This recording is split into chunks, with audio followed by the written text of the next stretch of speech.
Néron était un empereur romain fou allié, un tyran doublé d'un assassin. Son nom est associé à tout jamais à l'incendie de Rome, l'une des plus grandes catastrophes de l'Antiquité.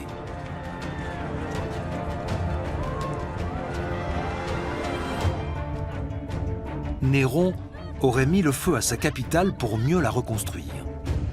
Puis il aurait imputé ce crime aux chrétiens et les aurait fait poursuivre et tuer.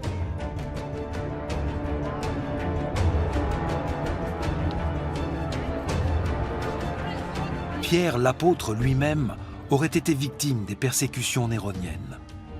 D'après la tradition, la basilique Saint-Pierre de Rome a été érigée à l'endroit même de sa crucifixion. 2000 ans plus tard, la colline du Vatican est le siège de la papauté. François est le 266e successeur de Pierre. C'est ainsi que le pape, l'apôtre Pierre et Néron sont indissociables.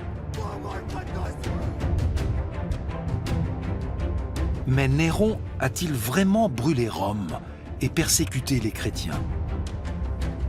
Les historiens d'aujourd'hui en doutent. D'abord, il n'existe aucune découverte archéologique qui atteste la présence de Pierre à Rome. Ensuite, un faisceau d'éléments indique que ces crimes ont été imputés à Néron à tort, des siècles après sa mort. Néron avait un caractère excessif et extravagant. C'était un artiste, plus qu'un politique. Mais il n'avait rien d'un pyromane et n'était pas antichrétien.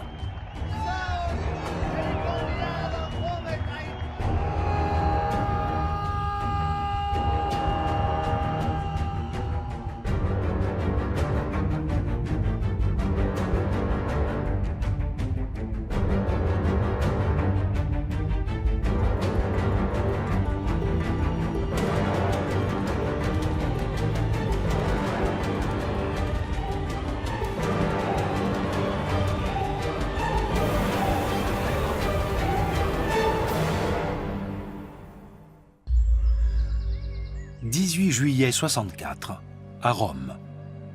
Il n'a pas plu depuis longtemps. Près d'1 million de Romains souffrent de la canicule. Les plus fortunés sont allés chercher la fraîcheur dans la campagne du Latium.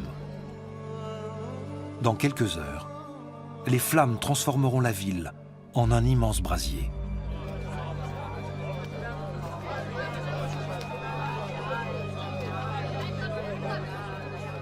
Néron a lui aussi quitté Rome. Il séjourne dans sa villa d'Antium, au bord de la mer. À la nuit tombée, la plèbe restée à Rome envahit le grand cirque et les tavernes alentours. C'est dans cette zone que le feu va se déclarer.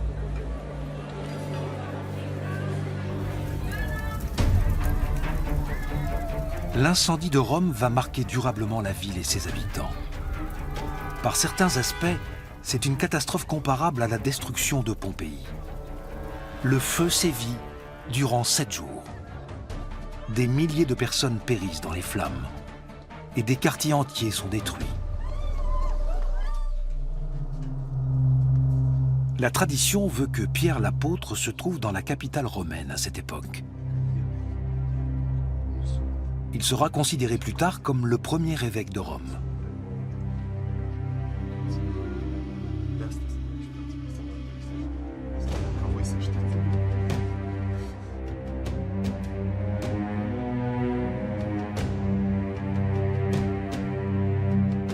Toujours d'après la tradition, Néron aurait provoqué l'incendie pour rebâtir une capitale à sa gloire, et il aurait contemplé la ville embrasée en chantant.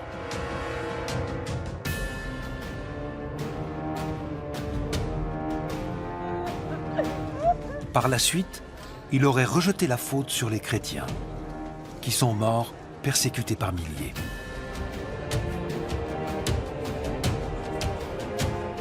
Pierre l'apôtre lui-même aurait été exécuté sur la colline du Vatican.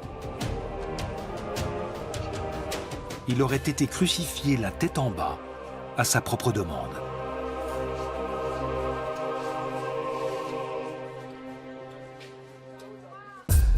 Christoph Markschies est un théologien protestant, mais également un historien spécialiste des débuts de la chrétienté.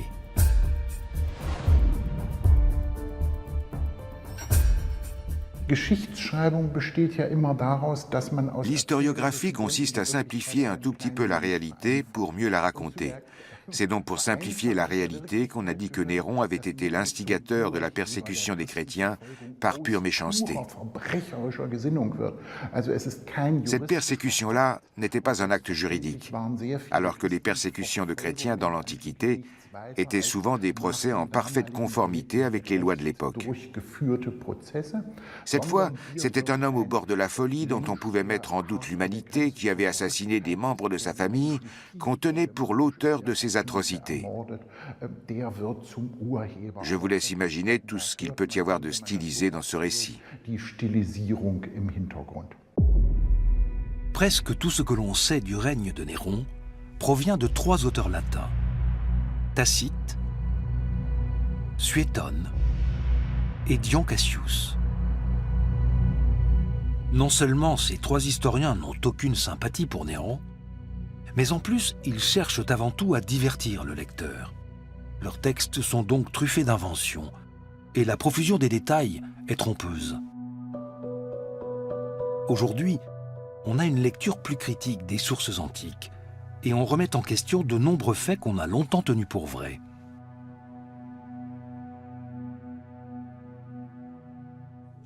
Le martyre de Saint-Pierre sur la colline du Vatican, par exemple. Cet épisode peut être considéré comme l'un des récits fondateurs de la papauté et du catholicisme.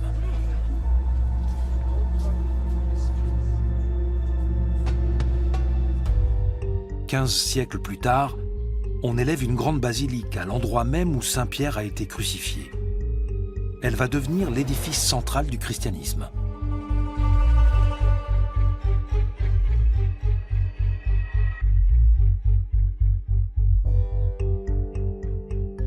Juste en dessous, dans la nécropole romaine du Vatican, se trouverait la tombe de Simon-Pierre, premier disciple de Jésus.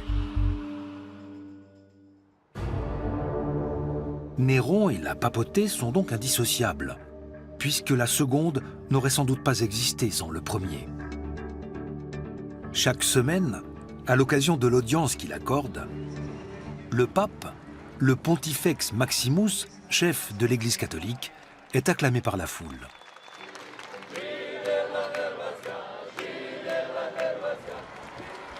Pierre est considéré par les catholiques comme le premier pape de l'histoire, même si le titre lui-même n'est apparu que des siècles après sa mort. Mais pourquoi le siège de l'Église catholique est-il à Rome et non à Jérusalem, la ville où est mort Jésus ?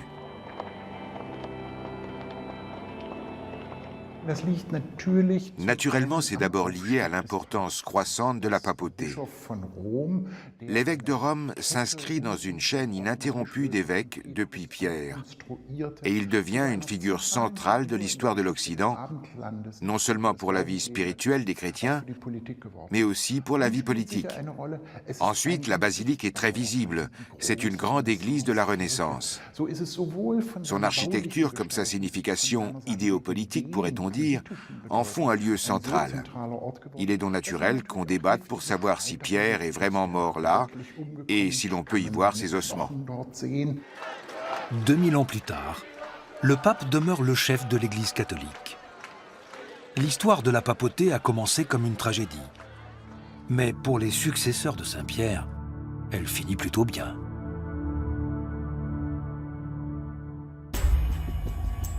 Néron, en revanche, a vu son image dégringoler dans l'opinion publique.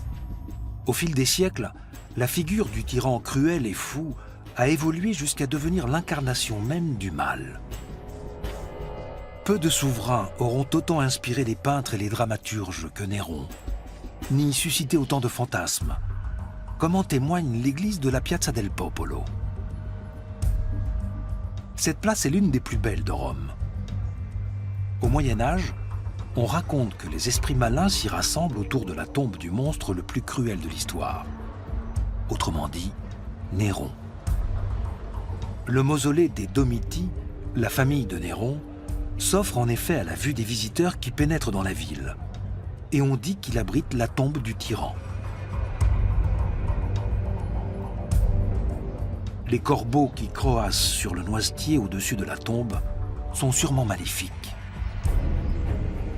Au début du XIIe siècle, le pape Pascal II, conscient de la situation, prend une mesure radicale. Craignant que Néron ne ressuscite sous la forme d'un démon, il fait ouvrir la tombe et en retire le sarcophage, comme le montrent les gravures. Aujourd'hui, le mausolée des Domiti se trouve sous l'église Santa Maria del Popolo. Les ossements de Néron reposent sous l'autel. En effet, Pascal est allé jusqu'à bâtir une église dessus, afin que jamais le méchant ne ressuscite.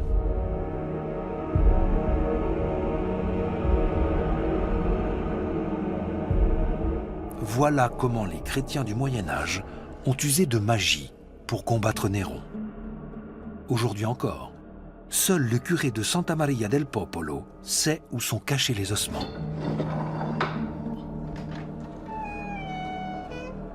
D'après la légende, le sarcophage de l'empereur maudit aurait été placé dans un tunnel datant de l'Antiquité, sous l'église. Sauf qu'au bout du tunnel, la chambre est vide. Mais comment les chrétiens en sont-ils venus à considérer Néron comme un adversaire du Christ?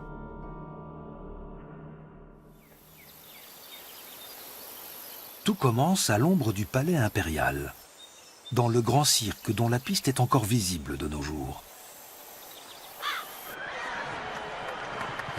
Sous Néron, le cirque peut accueillir 150 000 spectateurs. C'est le plus grand stade jamais construit par l'homme. C'est là que se déclare l'incendie de Rome.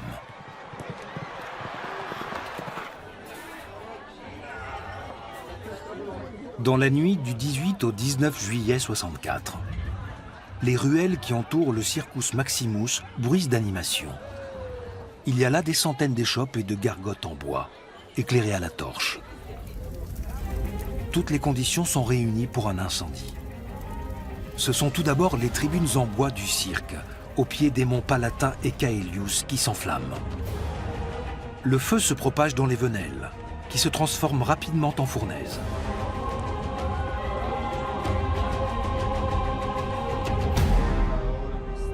Néron est à Antium, une station balnéaire fréquentée par l'aristocratie, située à une journée de Rome. Il y a fait construire un palais monumental qui donne sur la mer et comprend un théâtre privé où il peut pratiquer les arts vivants. Alerté dans la nuit, l'empereur part aussitôt pour la capitale. Rome est en proie aux flammes.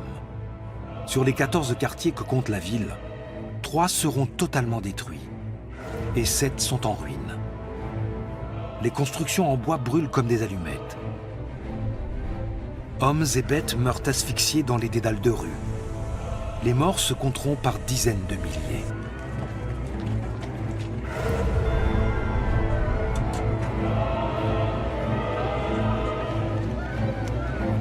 Les moyens dont on dispose alors pour éteindre le feu sont insuffisants.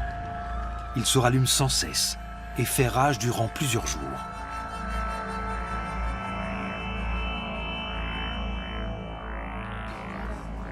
Dès son arrivée à Rome, Néron organise les secours. Mais un nouveau départ de feu à la maison de Tigelin, le chef de la garde prétorienne, éveille des soupçons.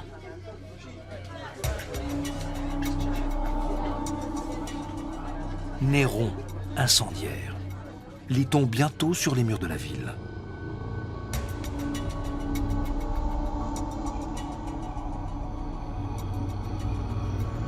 La colère du peuple gronde.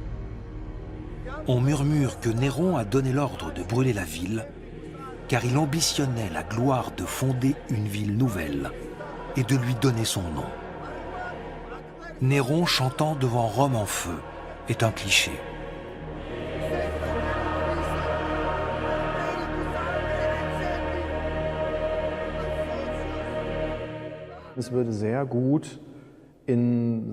Cela cadrerait bien avec son mode d'expression artistique et avec l'attitude qu'il a eue en d'autres occasions.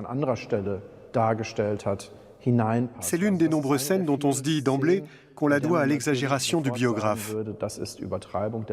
Mais je n'en suis pas si sûr.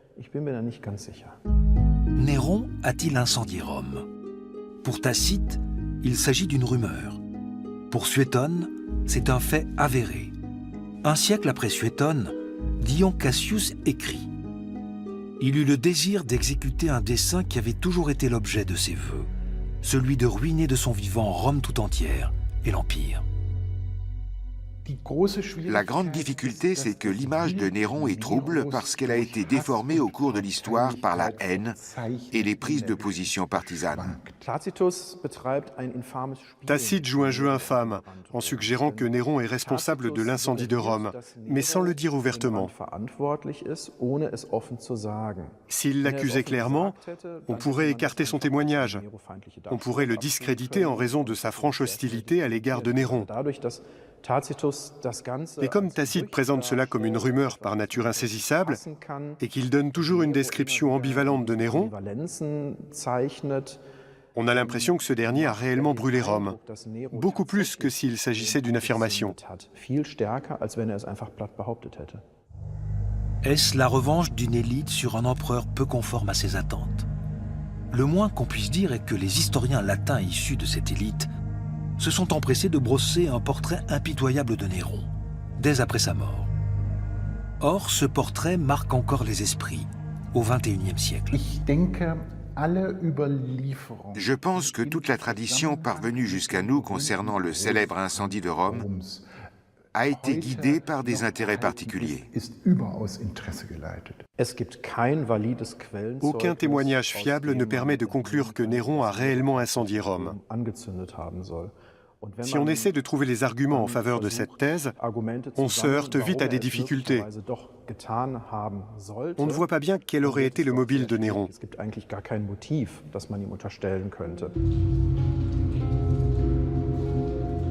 Coupable ou non, les Romains tiennent Néron pour responsable.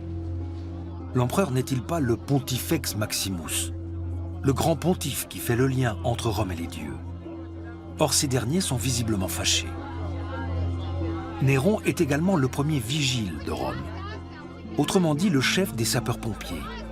Ses prédécesseurs prenaient ce rôle très au sérieux. En sa qualité d'empereur, il aurait dû être le premier sur les lieux de la catastrophe. Cela lui était impossible puisqu'il était à Antium. Mais la plèbe ne se soucie guère de ce genre de détails. Aux yeux du peuple, Néron a manqué à son devoir.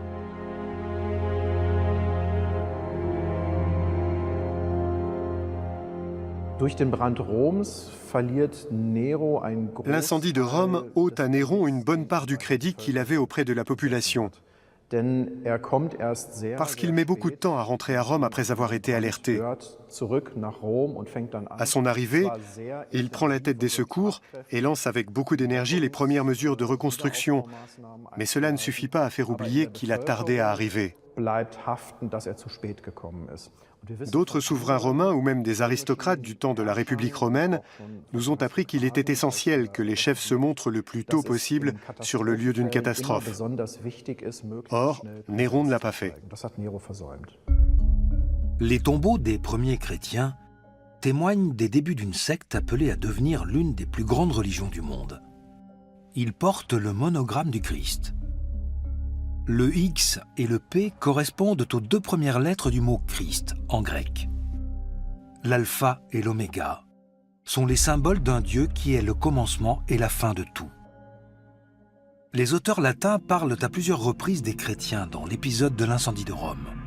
D'après Tacite, Néron offrit d'autres coupables et infligea les tortures les plus raffinées à une classe d'hommes détestés pour leurs abominations et que le vulgaire appelait chrétiens.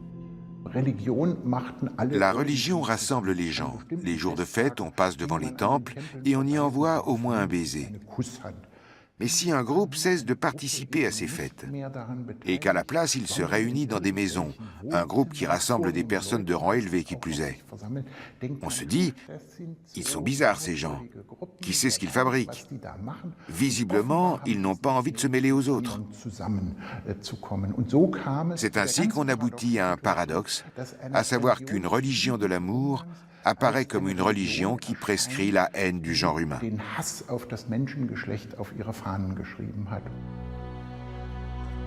Les chrétiens ne font pas de distinction entre l'affranchi et l'aristocrate. L'élite perçoit cela comme une critique de la société romaine, fondée sur des classes.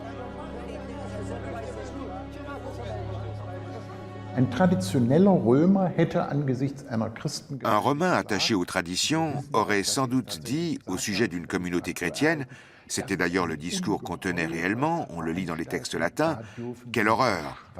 Voilà que les lavandières sont autorisées à parler de religion. » Donc, un Romain attaché aux traditions aurait jugé scandaleux que les chrétiens fassent fi des classes, des différences hiérarchiques de la société environnante.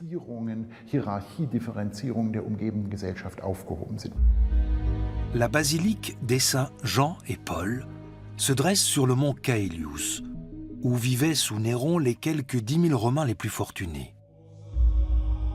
Un palais autrefois baigné de lumière se trouve désormais à 3 mètres sous terre, sous la basilique. Il se compose d'une enfilade d'une vingtaine de pièces toutes décorées artistiquement. Les fresques qui s'étalent sur les murs et les plafonds figurent des scènes de la mythologie ou des êtres fabuleux. Elles sont typiques des demeures de la grande aristocratie romaine.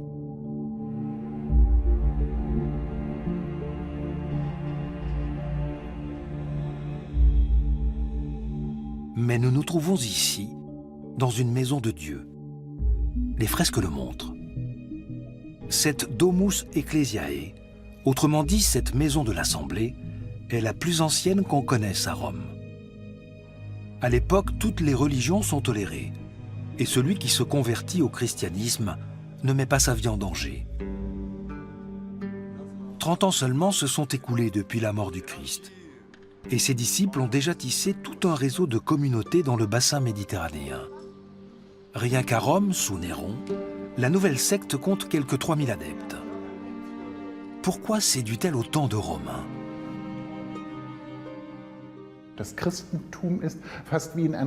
La chrétienté est une communauté d'entraide, même si cela peut sonner comme un slogan publicitaire.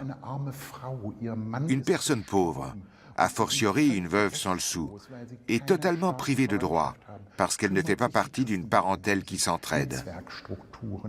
Or, la communauté chrétienne va prendre soin d'elle. L'architecture en réseau des chrétiens joue un rôle fondamental. L'une des caractéristiques de ce réseau, c'est qu'il ne s'arrête pas avec la vie ici-bas. Il s'étend au-delà de la mort. Le christianisme est un réseau que la mort n'ébranle pas. Mais je ne pense pas que les gens se soient convertis uniquement pour l'au-delà, avec l'espoir ou la consolation d'un au-delà. Les divinités romaines sont nombreuses. Il y en a une pour chaque aspect de la vie, chaque élément de la nature. Les dieux sont immortels, mais ils ne sont pas meilleurs que les hommes. Ils peuvent être cruels, perfides, malveillants ou encore rancuniers, un peu comme les super-héros américains d'aujourd'hui. Leur monde est hiérarchisé, à l'image de la société humaine. Jupiter est leur maître. Il est le dieu du tonnerre et de la foudre, les phénomènes naturels qui effraient le plus les hommes.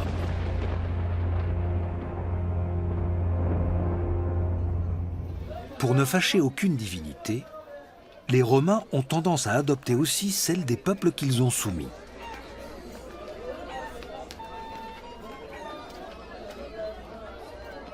Sous Néron, des dizaines de sectes se disputent la faveur des Romains. Néanmoins, la religion romaine reste prépondérante et la majorité de la population la suit sans se poser de questions. Les prêtres s'assurent les faveurs des dieux par des offrandes. Et tant que l'Empire prospère, tout va pour le mieux.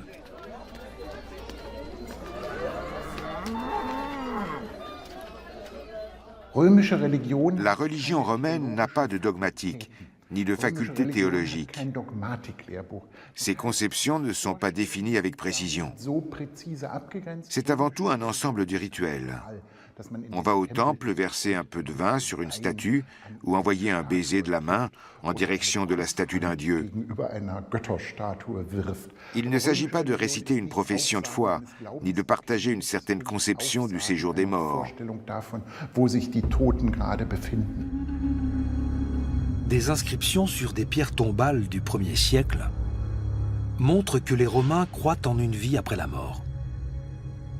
Il n'y a pas une conception unique de l'au-delà. En revanche, la peur de sombrer dans l'oubli est très répandue. Les Romains aspirent à une gloire éternelle. Ceux qui en ont les moyens se font construire un monument funéraire.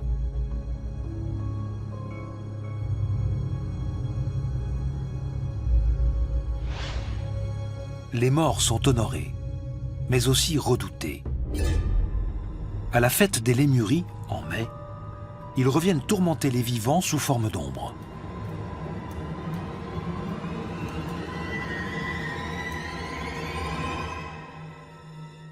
Toute sa vie, Néron craindra la vengeance de sa mère défunte. Pour chasser les spectres, les Romains récitent une incantation et jettent des fèves noires que les esprits sont censés ramasser.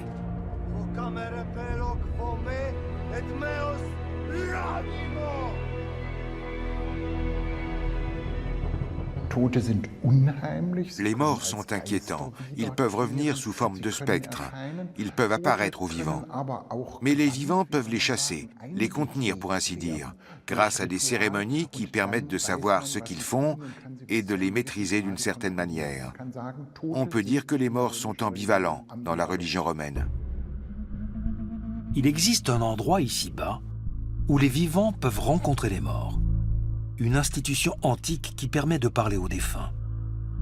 C'est le Nécromantéion, l'oracle des morts, près de Parga, en Grèce.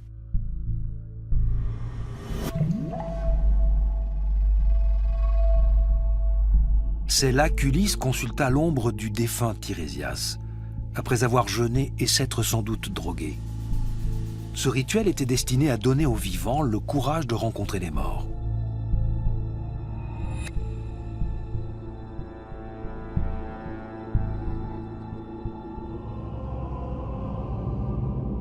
Dans le Phédon, Platon dit que les morts qui ont eu une conduite ordinaire ici-bas empruntent l'Achéron pour se rendre dans un lac où ils sont purifiés de leurs fautes avant d'être renvoyés pour renaître.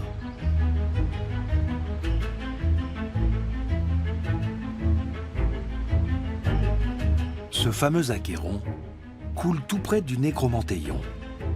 Il serpente à travers les montagnes, au fond de gorges étroites, avant de disparaître sous terre. Une croyance répandue dans l'Antiquité veut que les morts l'empruntent pour aller mener une existence d'ombre au royaume des morts. Seuls ceux qui sont tombés héroïquement au combat peuvent séjourner dans les îles des Bienheureux, qu'on appelle aussi les Champs-Élyséens.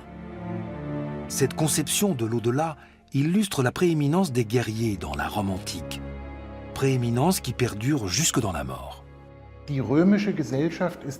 La société romaine est très hiérarchisée. Elle n'est pas démocratique. Cela signifie que le lieu central où vit la parentèle, c'est la mémoire. La présence dans le foyer, c'est la présence dans les sépultures, qui peuvent être très grandes ou très petites. Les Champs-Élyséens sont réservés à quelques figures d'exception. En résumé, il n'y a pas de conception démocratique de la résurrection et de la vie au paradis dans la société romaine.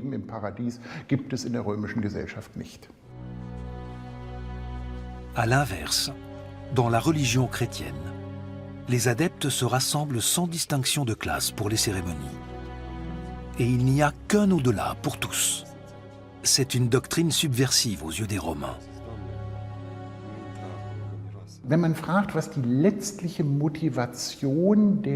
Ce qui pousse les autorités romaines à persécuter les chrétiens, c'est sans doute la crainte d'une révolte fomentée par ce groupe religieux imprévisible.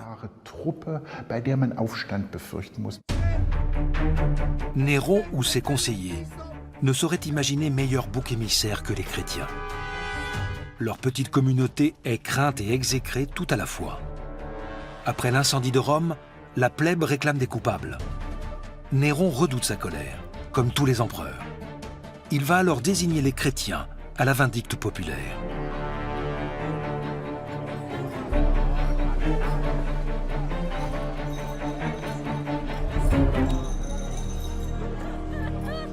Les autorités agissent sur dénonciation.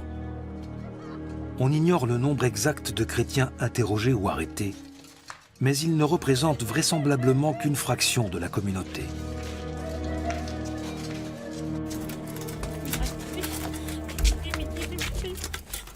Les auteurs latins du 1er siècle parlent de personnes arrêtées à tort ou à raison pour avoir incendié Rome. À la fin du siècle suivant, Tertullien, un historien chrétien de langue latine, parle de chrétiens persécutés à cause de leur foi. Au 5e siècle, des moines copistes réécrivent peut-être délibérément les textes antiques. L'innocence de Néron apparaissait sans doute plus clairement dans le texte original de Tacite que dans les copies qui nous sont parvenues. C'est la raison pour laquelle on croit aujourd'hui que depuis l'apparition du christianisme, on a vu se succéder des vagues de persécutions sanglantes, au cours desquelles on a tué systématiquement tous les chrétiens. Ce schéma s'applique peut-être aux persécutions qui ont eu lieu en Russie au XXe siècle, et aussi à certains événements qui se produisent actuellement au Proche-Orient, mais pas à la période de l'Antiquité. À la fin de l'été 64, une foule marche vers le mont Palatin. Néron prête ses jardins pour un spectacle macabre. Après l'incendie qui a coûté tant de vies et brûlé tant de maisons, le peuple a soif de vengeance.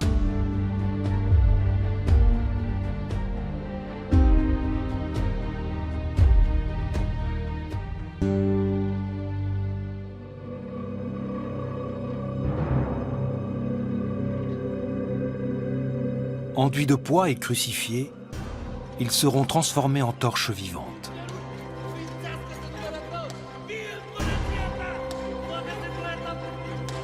Condamner des incendiaires au supplice du feu est l'usage à Rome. Cela n'a rien d'extraordinaire en soi. Ce qui étonne le plus de nos jours, c'est que les Romains fassent de ces exécutions publiques un spectacle. Une preuve supplémentaire, s'il en est, du fonctionnement singulier de la société romaine.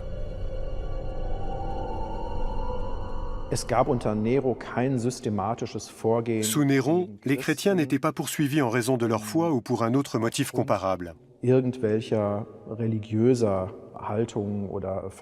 Ce qu'on a appelé les persécutions chrétiennes sous Néron doit absolument être replacé dans le contexte de l'incendie de Rome et de ses conséquences.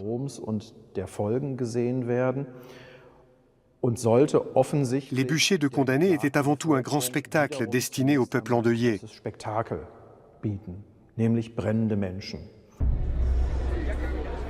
Selon la tradition chrétienne, Pierre l'apôtre se trouve parmi les suppliciés. Cet épisode est narré pour la première fois au IIe siècle, dans un recueil de récits qu'on a intitulé « Les Actes de Pierre ». D'autres auteurs le reprendront à leur compte.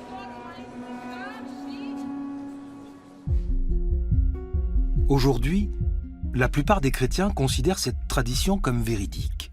Pourtant, le magnifique tombeau de la basilique Saint-Pierre de Rome est ce qu'on appelle un cénotaphe, une tombe vide. Où sont les ossements du saint? La question demeure controversée. On n'a aucune preuve irréfutable que Pierre a vraiment séjourné à Rome. La source la plus ancienne dont on dispose est l'épître de Clément aux Corinthiens qui date de la fin du 1er siècle. Clément dit, seulement de manière très générale, que les principaux chefs de la chrétienté ont trouvé la mort dans des lieux importants, sans plus de précision. En 1545, Luther écrit « J'ai vu et entendu à Rome qu'on ne sait pas où gisent les corps de saint Paul et saint Pierre, ni même s'ils gisent là. Le pape et le cardinal savent très bien qu'ils ne le savent pas. En 1940, le pape Pie XII ordonne qu'on recherche les restes de Saint-Pierre sous la basilique romaine. Les fouilles sont menées à partir de 1942 dans le plus grand secret, de nuit uniquement.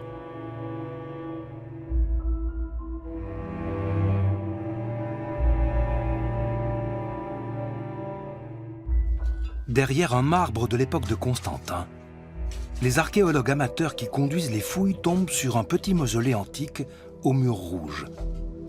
Une couleur qui indique l'importance du lieu. Le mausolée est vide. Mais les archéologues découvrent une niche contenant des ossements. Ce n'est que 25 ans plus tard que Paul VI annoncera qu'il s'agit de Saint-Pierre.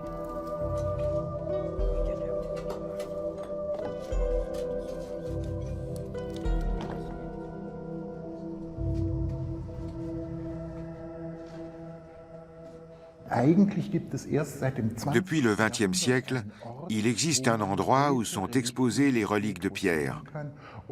Mais étant donné l'intervalle qui sépare la crucifixion de Pierre de la découverte de ces reliques, il y a un vif débat sur leur authenticité.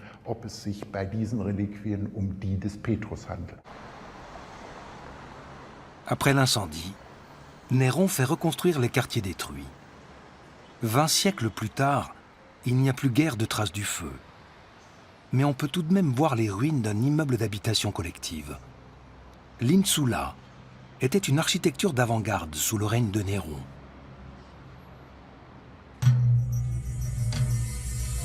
Néron imprime sa marque à la Nouvelle Rome. C'est un urbaniste à la fois sage et visionnaire.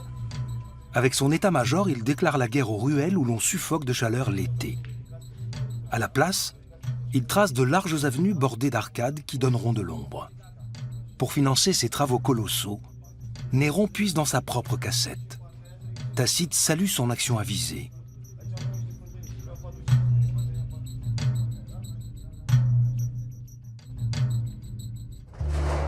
Néron reconstruit également son palais, le Domus Aurea, la Maison d'Or. À l'inauguration, il dira, selon Suétone, « Je commence enfin à être logé comme un homme ». Enseveli durant des siècles, son palais est redécouvert à la Renaissance. Des peintres descendent alors dans ce dédale souterrain pour copier les fresques antiques. La Maison d'Or est d'un luxe inconnu dans l'Antiquité. Une plaisanterie fait le tour de Rome. La ville n'est qu'un immense palais. D'après Suétone, dans les diverses parties de l'édifice, tout était doré. Les salles à manger avaient pour plafond des tablettes d'ivoire mobile, qui par différents tuyaux répandaient sur les convives des parfums et des fleurs.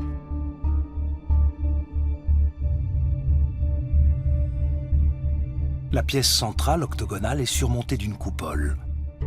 C'est une première dans l'histoire de l'architecture mondiale.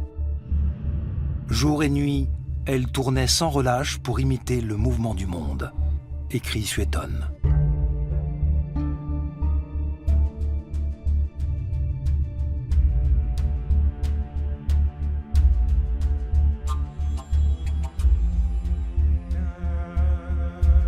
L'ensemble du domaine occupe 80 hectares au cœur de Rome. Il y a une vaste pièce d'eau bordée de villas, un théâtre privé, des champs de blé, des vignobles, des forêts peuplées d'animaux sauvages de toute espèce. La Maison Dorée est une demeure somptueuse, même pour un empereur. C'est un vaste décor de théâtre.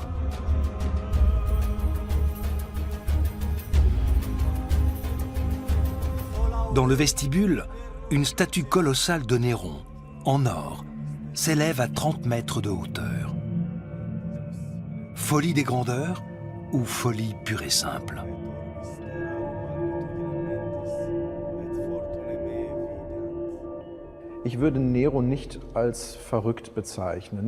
Je ne qualifierais pas Néron de fou. Je n'exclus pas qu'il l'ait été, mais on en sait trop peu sur lui pour le qualifier de la sorte. Il faut bien voir que quand ses contemporains le traitaient de fou, ce n'est pas forcément à cause d'une maladie connue aujourd'hui.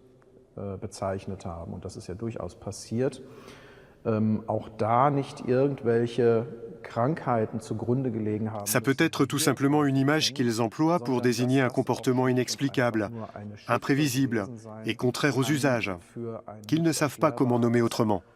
Rollenwidriges, nicht erwartbares Verhalten, für das man einfach keine anderen Möglichkeiten der Umschreibung hatte. Pour Tacite, ce qui perd Néron, c'est le spectacle qu'il donne de lui-même et de ses talents artistiques. L'historien latin décrit avec un dégoût perceptible l'empereur interprétant sur scène l'accouchement de Canacée devant un public nombreux.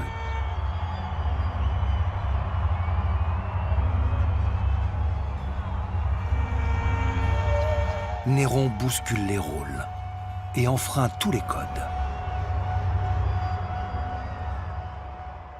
Les excentricités sexuelles de Néron consistaient essentiellement à outrepasser les rôles sexuels et sociaux de manière très provocante. Il faisait la même chose dans d'autres domaines.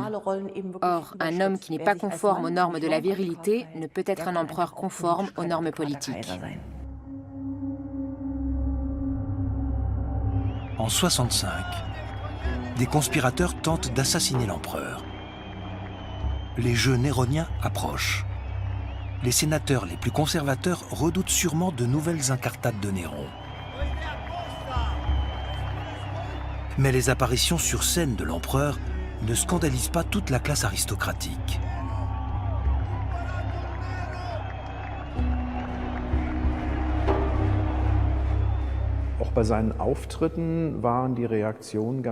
Les apparitions sur scène de Néron provoquent des réactions très variées. Certains aristocrates le soutiennent et l'accompagnent, d'autres, au contraire, méprisent profondément ces spectacles. Tacite est leur principal porte-parole. Le complot est éventé. L'état d'urgence est décrété. Et la garde prétorienne arrête au moins 19 hommes et femmes. Selon leur rang, ils sont exécutés ou reçoivent l'ordre de se suicider. Sénèque figure parmi les condamnés. L'empereur s'exhibe en public, que ce soit en chantant, en déclamant ses poèmes ou en interprétant sur scène des personnages qui reflètent sa vie privée. Théâtre et réalité se mêlent chez Néron.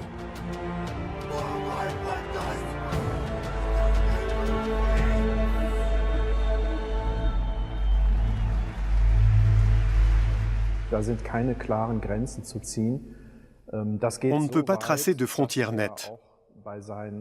Ça va si loin que Néron choisit délibérément des rôles qui renvoient à des épisodes de sa propre vie. C'est particulièrement évident avec le meurtre d'Agrippine. Néron va interpréter le personnage d'Oreste, qui est le modèle même du fils matricide dans l'Antiquité. De la sorte, il actualise et met en scène son propre crime, qui est constamment rappelé au souvenir du public. D'après les auteurs latins, Néron est de plus en plus émotif, et ses crises d'angoisse se multiplient. Bientôt, il va prendre une décision lourde de conséquences. Il ne voulait pas être l'empereur, le princeps qui règne sur l'Empire romain. Il voulait être poète, comédien, conducteur de chars. Il voulait se produire devant les foules.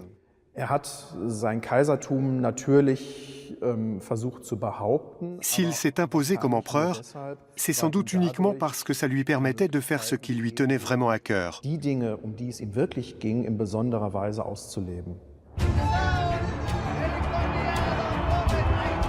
En août 66, défiant toutes les mises en garde, Néron confie les affaires de l'État à ses affranchis et part en Grèce dans une sorte de croisade au nom de l'art. Il emmène avec lui 6000 archers, musiciens et comédiens. Il demande qu'on organise une édition de tous les jeux et concours grecs dans l'année afin qu'ils puissent participer à chacun d'entre eux.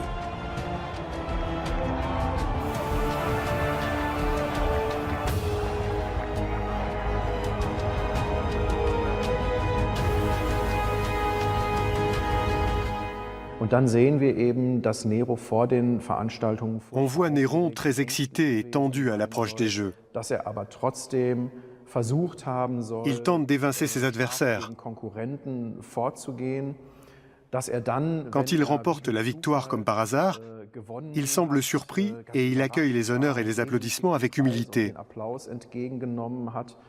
Pas un instant, il ne s'étonne de rafler tous les prix, même lorsqu'il tombe de son char et manque d'être tué. On retrouve ici un phénomène qu'on observe en d'autres occasions chez Néron. Il vit un peu dans son monde et il crée sa propre réalité.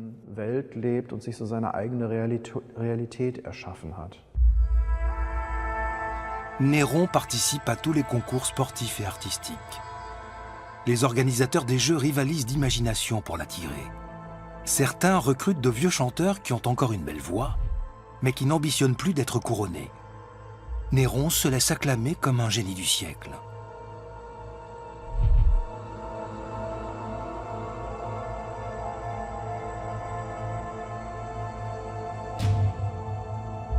Il utilise l'arène des Jeux Olympiques comme décor de théâtre pour son triomphe.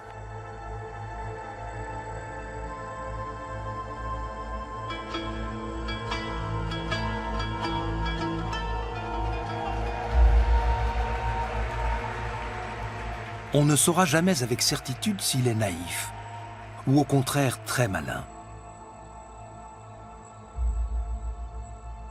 Il accepte toutes les couronnes de laurier, ainsi que l'or, dont il a grand besoin pour renflouer ses caisses. Ce voyage en Grèce lui permet de redorer son blason. À Rome, sa cote de popularité atteint son apogée.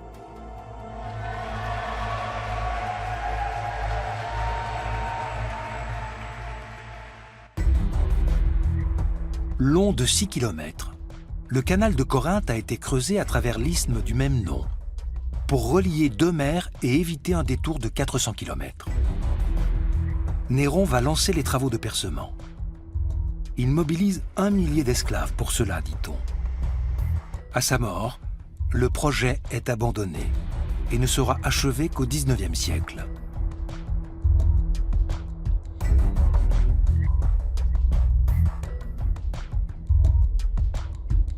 De retour de Grèce en janvier 68, Néron fait une entrée triomphale à Rome. Chargé de 1808 trophées, il se présente comme un général victorieux et se fait acclamer par le peuple. La noblesse est scandalisée de le voir bafouer ainsi les institutions. La révolte gronde.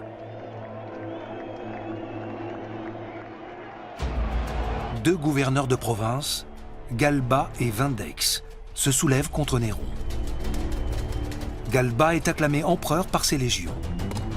Néron mobilise les généraux qui lui sont fidèles et remporte une première victoire sur les troupes rebelles, avant de sombrer dans une étrange apathie.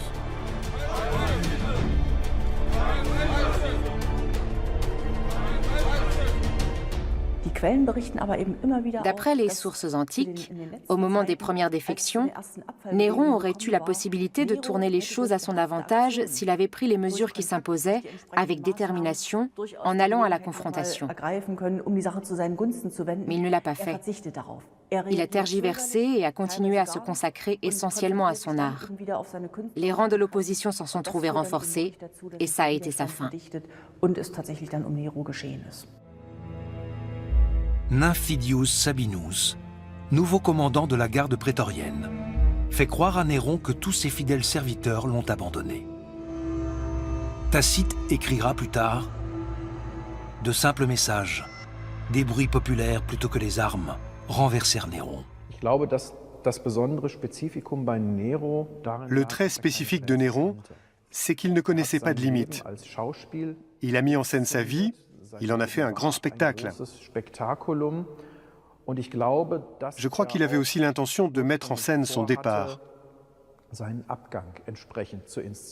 Mais en raison des circonstances, les choses ont tourné autrement, notamment parce qu'il a pris peur trop tôt. Mais on ne peut pas vraiment distinguer réalité et mise en scène chez Néron.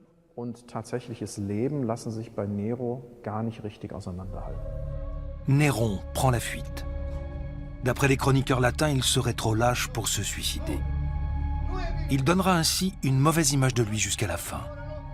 Pourtant, il a remporté bien des victoires, mais pas sur le champ de bataille.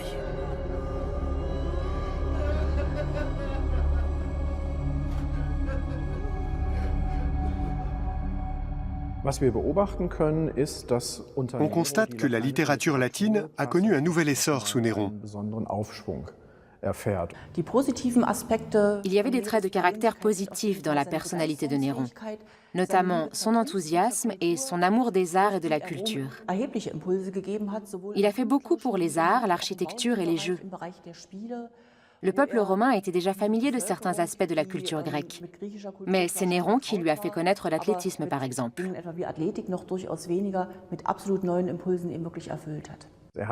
Néron se considérait d'abord comme un artiste et ensuite comme un empereur. Pour moi, c'est vraiment l'artiste-empereur. Juste avant de mourir, Néron s'exclame « Quel grand artiste disparaît avec moi !» Puis il s'enfonce un poignard dans la gorge. C'est ainsi que se termine la tragédie antique de l'artiste-empereur. La lecture critique des sources latines bouleverse nos convictions. Rien ne prouve que Pierre l'apôtre séjourna à Rome. Rien ne prouve non plus que Néron fut un antéchrist. Des historiens chrétiens l'ont dépeint de la sorte pour accentuer la sainteté de Pierre.